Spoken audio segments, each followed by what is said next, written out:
বিশ্বকাপে না থেকেও যেন আছেন ব্রাজিল। ফাইনালের মহারোমাঞ্চে দেখা মিলল ব্রাজিলের দুই কিংবদন্তি ফুটবলার রোনালদো নাজারিও ও ড্রিবলিং এর রাজা রোনালদিনহো। এছাড়াও বিশ্বকাপের বিশাল পর্দায় দেখা মিলেছে ফুটবলের রাজা ও ব্রাজিলের তিনবারের বিশ্ব চ্যাম্পিয়ন পেলে।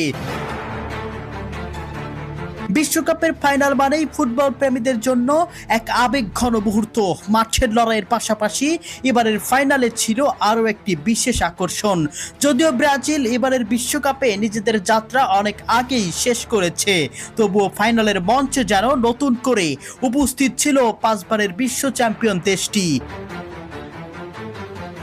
ফাইনাল ম্যাচ শুরু হওয়ার মাঝখানে অর্থাৎ বিরতির পর স্টেডিয়ামে উপস্থিত দর্শকদের করতালির মধ্যে মাঠে উপস্থিত হন ব্রাজিলের কিংবদন্তি স্ট্রাইকার রোনালদো নাজারিও এবং ড্রিবলিং এর রাজা রোনালদিনহোকে।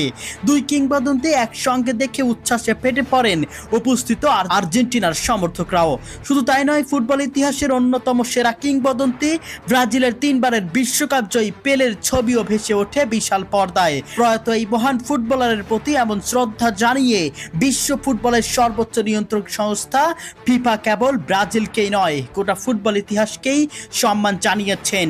বিশ্বকাপে না থেকেও তাই যেন ফাইনালের সবচেয়ে আবেগঘন মুহূর্তগুলোর একটিতে জায়গা করে নিল ব্রাজিল। আর ফুটবল কিংবদন্তির এমন সম্মান জানিয়ে ফিফা সত্যিই প্রশংসার দাবিদার হয়ে রইল।